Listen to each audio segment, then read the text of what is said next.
seguir respondiendo a esta pregunta crucial.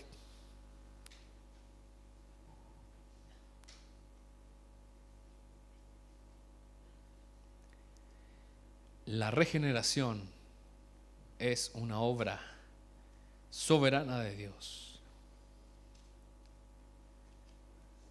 ¿Qué significa nacer de nuevo? Esa es la pregunta que estamos respondiendo. Y vemos la soberanía de Dios en esta imagen que es su mano sosteniendo la tierra, porque todo lo que sucede está en su mano. Y hemos estado hablando acerca de esto de la regeneración, que sucede cuando uno nace de nuevo en la regeneración.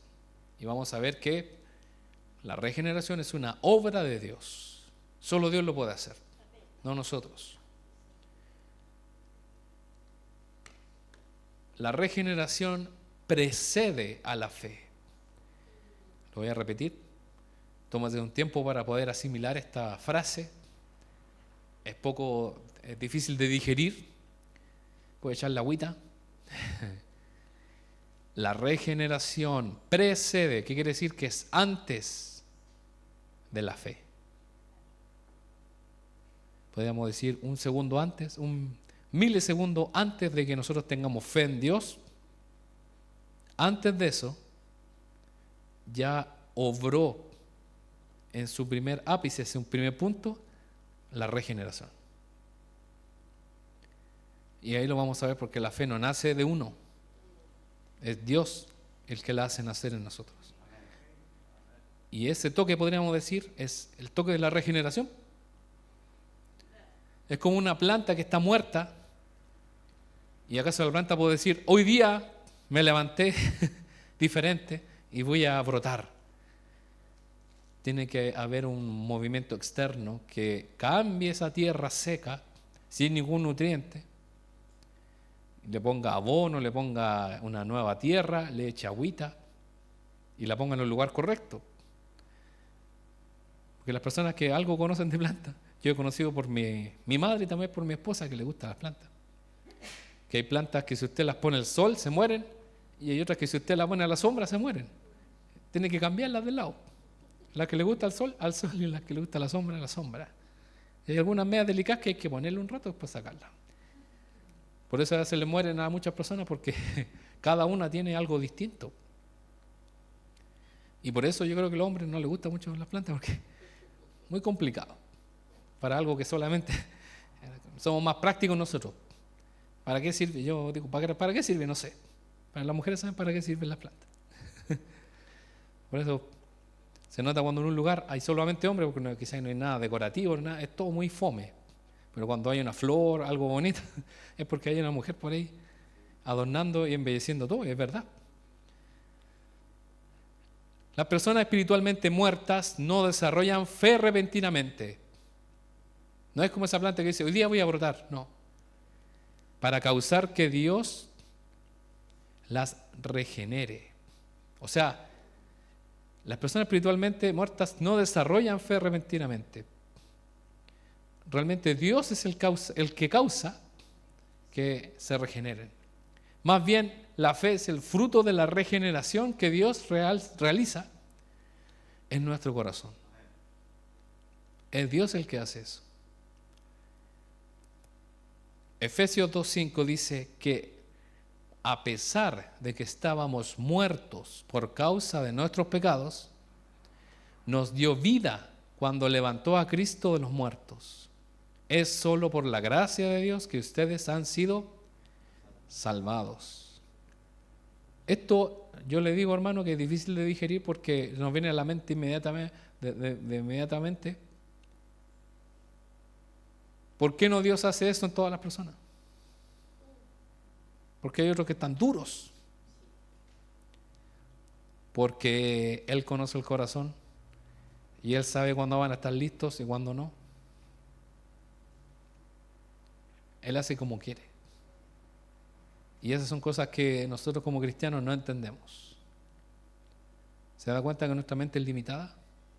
Porque si nosotros fuéramos Dios, diríamos que todos se conviertan. La regeneración es para todos.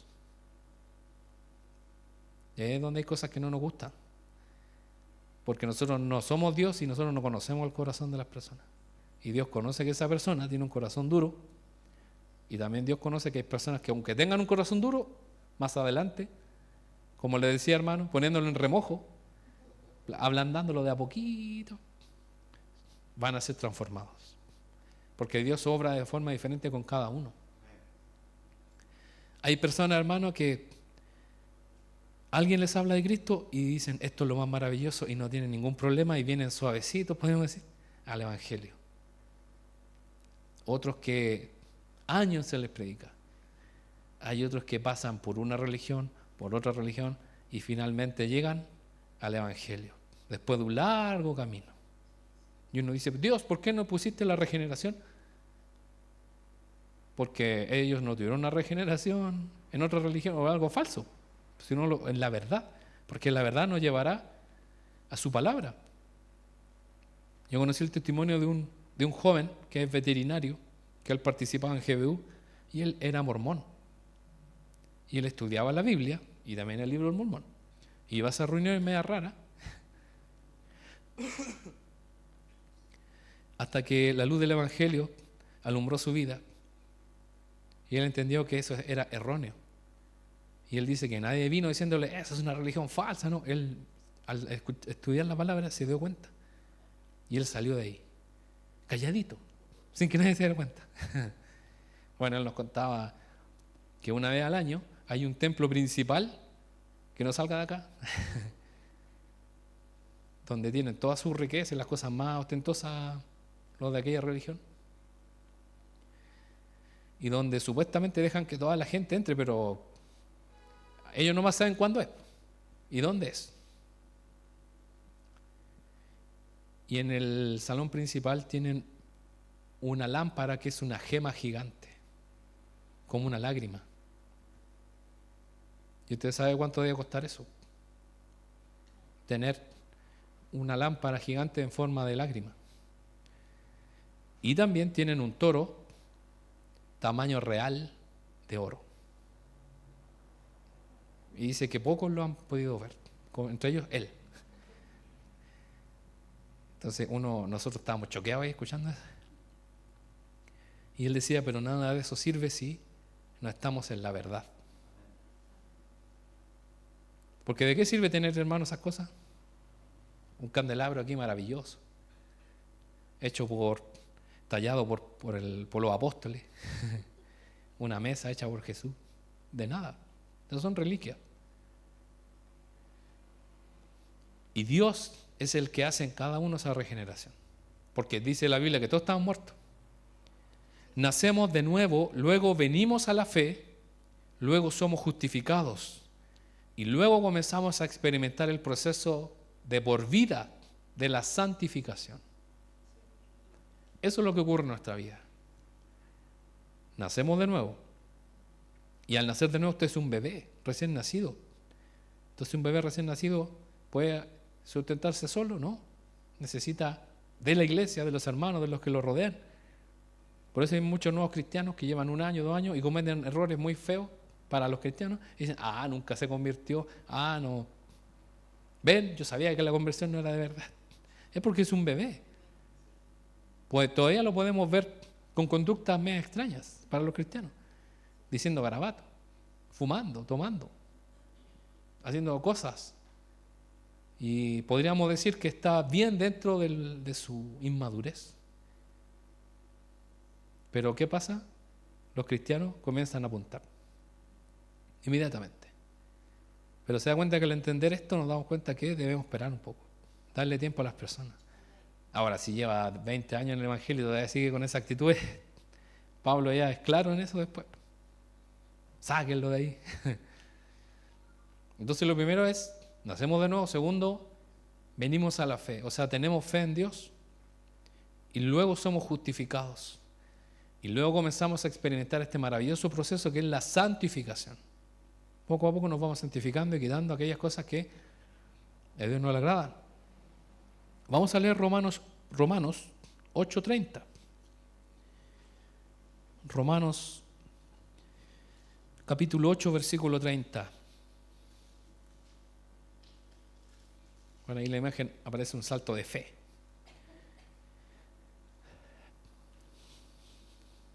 Romanos 8:30, yo tengo la versión NTV, dice: después de haberlos elegido, Dios los llamó para que se acercaran a Él. Y una vez que los llamó, los puso en la relación correcta con Él.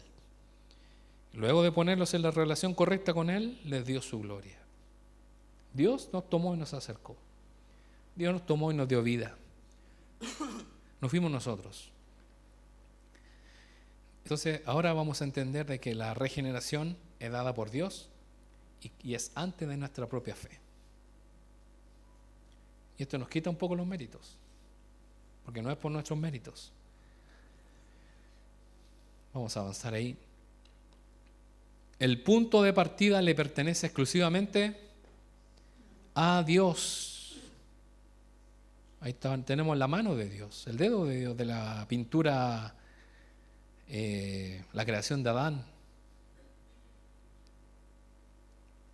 Dios ejerce su poder y su autoridad sobre la persona a su tiempo y a su manera para llevar a cabo la regeneración de su corazón. Porque es exclusivo de Dios el permitirlo o no. No es que Dios esté a cierta distancia intentando persuadirnos a que vengamos a Él, sino que Dios viene a nuestro interior. No es que esté por allá dando una señal, por acá. Él está en nuestro interior. Hermano, toda persona que llega al Evangelio, que dice: sí, Cristo, te acepto como Señor y ahora camino en tu senda, Dios ya le había estado hablando de antes. No es que de repente apareció: sí, creo. No es así. Dios ya le había estado hablando. Cuando yo recibí a Cristo en mi corazón en la adolescencia, ¿usted cree que Dios no me había hablado en mi niñez? En la escuela bíblica, mi mamá ahí con esos dibujitos que nos enseñaba, se ve la gallinita Motita que dio su vida por sus polluelos cuando se incendió la granja y ella murió quemada y los pollitos abajo salieron vivos y yo lloraba porque la gallinita había muerto y yo imaginaba que era mi mamá y yo le decía: no te mueras, mamá. Y ese era el sacrificio que hizo el Señor por nosotros. Dios ya había estado hablando en mi vida y así a cada uno de nosotros. Dios ya nos estaba hablando, nos está diciendo: yo te amo, yo quiero tener una relación contigo. Hasta que nosotros dijimos: yo que también. Para que deseemos las cosas de Dios tenemos que ser revividos. Y para ser revividos se requiere un acto soberano de Dios. El único que puede llamar a los muertos a la vida es Dios. Porque a la hora que los cristianos tenemos esa autoridad, vamos todos a los cementerios y decimos: revivan, y todos reviven. Así, sería genial hacerlo. Sería la quiebra hacer todas las funerarias y todos los cementerios. No hay que pagar mantención ni nada de eso. Pero ese no era el propósito de Dios. Las resurrecciones que aparecen en la Biblia tienen un propósito claro de mostrar que Dios está por sobre la muerte. Eso nomás. Porque si no, Jesús se hubiese puesto a resucitar a todos. Incluso cuando Jesús muere en la cruz, hay un terremoto y dice que los sepulcros se estremecieron y salieron personas que habían muerto, o sea, habían resucitado. ¿Pero qué hicieron después? Volvieron a morir. Porque el único que iba a vivir, en este caso iba a resucitar para siempre, era el Señor Jesús, como muestra de lo que iba a venir más adelante. Entonces el punto de partida le pertenece exclusivamente a Dios. Por lo tanto, si usted está orando por una persona que debe aceptar a Cristo, descanse también en su oración en que Dios va a mover su dedo y lo va a tocar en el momento que Él quiera. Y a veces nosotros nos desesperamos, pero está todo en su mano. Y hay personas que a mí me han hablado y me han dicho: no, esta persona ya no se convirtió. Mientras siga vivo hay esperanza, aunque sea la persona más mala, aunque haya aceptado a Cristo entre comillas 10 veces, porque yo conozco personas que así lo han hecho en cada evento, y uno dice: no, este ya está perdido porque ya ha tomado a la ligera todo esto. Pero nosotros no sabemos si el día de mañana realmente toma la decisión y dice todo lo anterior, estaba yo mal jugando con Dios y no era bueno. Y esperemos que así sea. Por esos padres que sufren por esos hijos.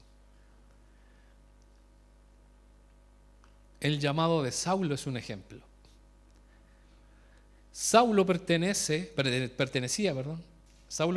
a una familia de mercaderes fabricantes de carpas y había recibido una extraordinaria educación. Él fue un alumno destacado de Gamaliel, el principal rabí de Jerusalén. Siendo joven, había ascendido rápidamente a una posición de autoridad política, teológica y eclesiástica en Israel. Era un hombre muy destacado, en todo sentido. No solo era instruido y competente, sino también muy apasionado. Se nota cuando una persona es apasionada, ¿no? Hay personas que hacen lo justo y otros que hacen más. Que se levantan temprano, que llegan antes y se van después, que les gusta estar ahí. Les dicen, piérdete una. ¿Por qué tanto? Porque me gusta. Mira lo que dice Gálatas 1:14. Aquí está hablando Pablo y dice, yo superaba ampliamente a mis compatriotas judíos en mi celo por las tradiciones de mis antepasados. O sea, era un judío de judío, era destacado entre los judíos. Y quizás los otros judíos miraban a Pablo o a Saulo y le decían, yo quiero ser como él. Un superhéroe judío. Judío man. Super judío. Filipenses 3:5 dice, fui circuncidado cuando tenía 8 días de vida. Soy un ciudadano de Israel de pura cepa y miembro de la tribu de Benjamín. Mira, hasta sabía de qué tribu era. Habían pocos judíos que sabían de qué tribu era, porque recuerden que por el exilio y por muchas cosas que ocurrieron, eso se fue perdiendo. Ya las tribus de Israel ya no estaban divididas, ya no había esa obligación de que se casaran también entre tribus, por ejemplo, si yo era de la tribu, mi tribu Dan, por ejemplo, yo me tenía que casar con una mujer de la tribu de Dan, no se podían mezclar. Porque de lo contrario iban a haber tribus que se iban a empezar poco a poco a desvanecer hasta que iban a desaparecer. Y otras tribus iban a ser mucho más grandes y Dios no quería eso, quería mantener las 12 tribus. Y acá él dice que era de la tribu de Benjamín. Un verdadero hebreo como no ha habido otro. Fui miembro de los fariseos, quienes exigen la obediencia más estricta a la ley judía. Los eruditos dicen que Pablo pertenecía a un grupo selecto de fariseos que estaba por sobre los demás y que eran pocos. Y dentro de ese grupo había la creencia de que si ellos lograban estar el máximo de días posible de manera santa, o sea, cumpliendo toda la ley de Dios sin caer, Dios en agradecimiento iba a enviar al Mesías.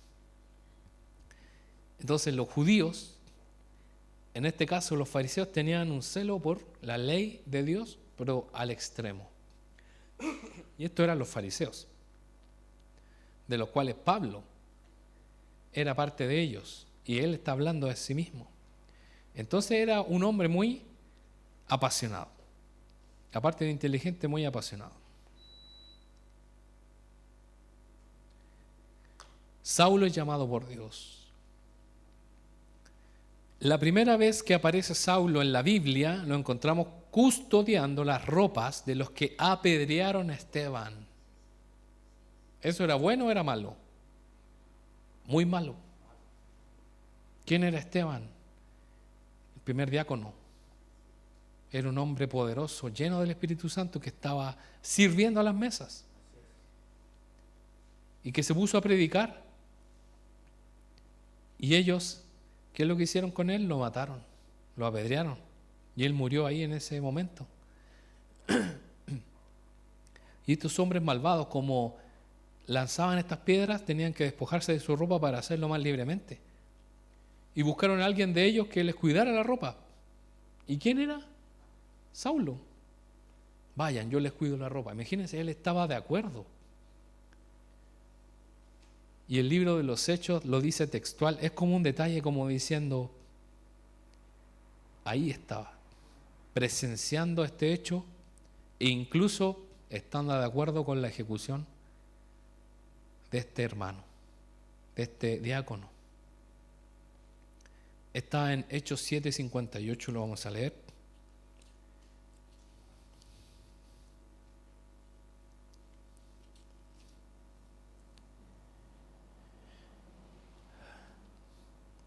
Hechos 7:58.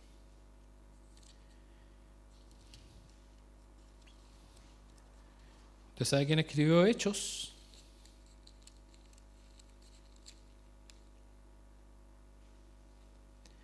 Lo escribió Lucas. Lucas delató a Saulo.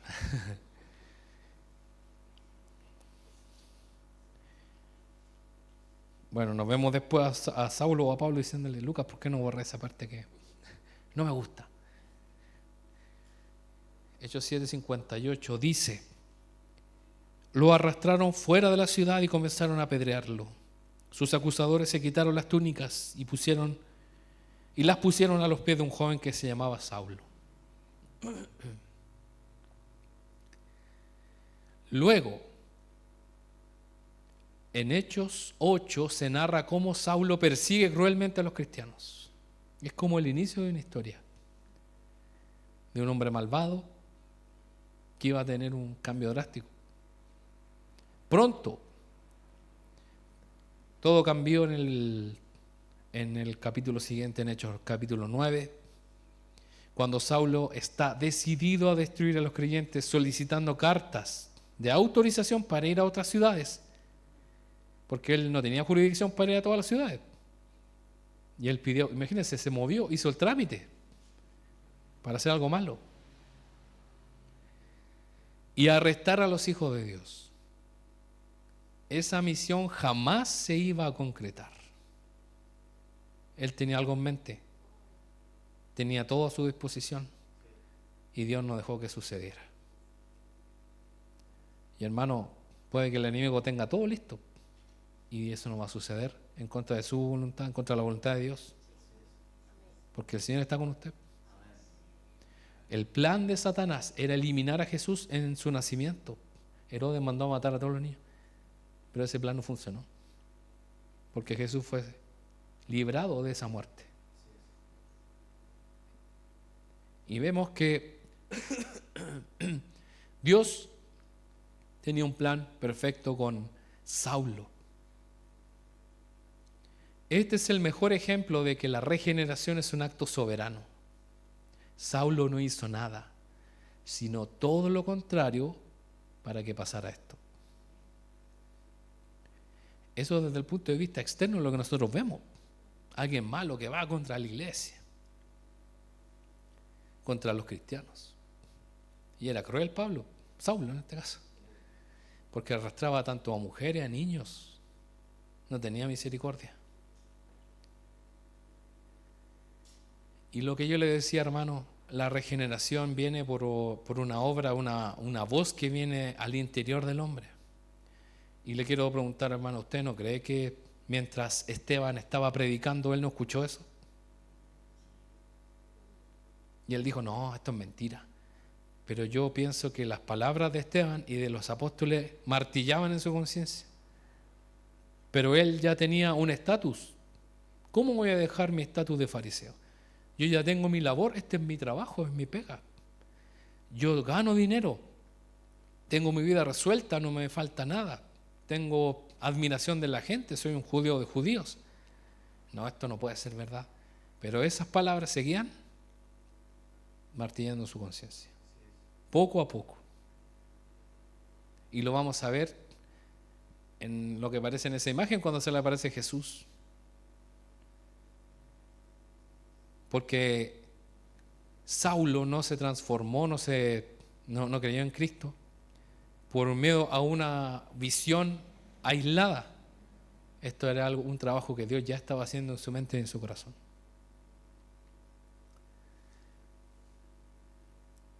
Golpear contra el aguijón. Hechos 26:14, en la Reina Valera, dice, y habiendo caído, aquí está relatando Pablo lo que le sucedió, y habiendo caído todos nosotros en tierra, oí una voz que me hablaba y decía en lengua hebrea, Saulo, Saulo, ¿por qué me persigues? Dura cosa te es dar coces contra el aguijón. Y este es un ejemplo que toma Jesús de los bueyes que tiran de carretas o arados. ¿Usted conoce las yuntas? Y en esos lugares, para que los bueyes no se fueran para los lados, les ponían unas puntas, que ahí aparece una, es la que está hacia adentro y que da hacia la cabeza del buey. Y cuando el buey se torcía, el hombre no era necesario que le pegara latigazo. El buey, al solo tirarse para el lado, se clavaba esa punta. ¿Y qué es lo que sucedía con estos bueyes tercos? Chocaban una y otra vez, una y otra vez. Y el dolor provocaba que finalmente eso se formaba una herida y fuera peor cada vez. ¿Y qué es lo que le dice Jesús? Tú estás como un buey chocando con un aguijón, yendo para el otro lado hacia donde yo no te he enviado. Porque yo antes lo entendía como que era una pared, chocar con una pared, pero no es una pared, es una aguja, algo puntiagudo que provoca dolor.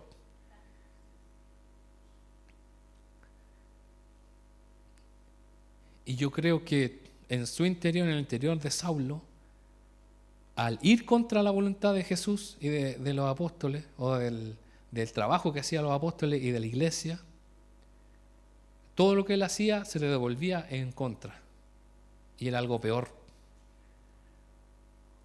Y ahí Saulo, en su encuentro con Jesús, dice, ¿quién eres, Señor? No dice, ¿quién eres? ¿Qué es esto? ¿O qué pasó? Se da cuenta que la reacción inmediata es de él, ¿quién eres, Señor? No lo conocía personalmente, pero sabía que debía ser el Señor. Nadie más pudo haberlo detenido y hablarle como lo hizo Jesús. Y Saulo quedó imposibilitado de todo ante la presencia de Dios. Él quedó ahí. Y sabemos la historia, lo que sucede después. Él quedó ciego. Lo tuvieron que llevar ahí de la manito. Y él tuvo que estar, dice, postrado, hasta que Dios envió un hombre para que orara por él. Él solo no se pudo limpiar esas cosas, lo que tenía en su ojo. ¿Acaso usted cree, hermanos, que Saulo hubiese reaccionado así si no hubiese conocido a Jesús antes? Él sí tenía un conocimiento, él sí sabía quién era Jesús, él sí sabía que había muerto en la cruz. Porque luego de su conversión vemos a él predicando y, hermano, sabe perfecto la vida y el ministerio de Jesús. Es que los apóstoles se lo explicaron, puede haber sido, pero él conocía a Jesús de alguna forma, quizás lejana. Un rabí que murió y después se dispersaron sus seguidores y yo los voy a perseguir porque quieren destruir nuestra religión judía. Y vemos cómo el Señor le habló y él inmediatamente reconoció quién eres, Señor. Esto es realmente llamativo. Él ya sabía quién le estaba hablando, como diciendo, sí sé lo que tengo que hacer, pero no lo quiero hacer, pero ahora sí lo voy a hacer.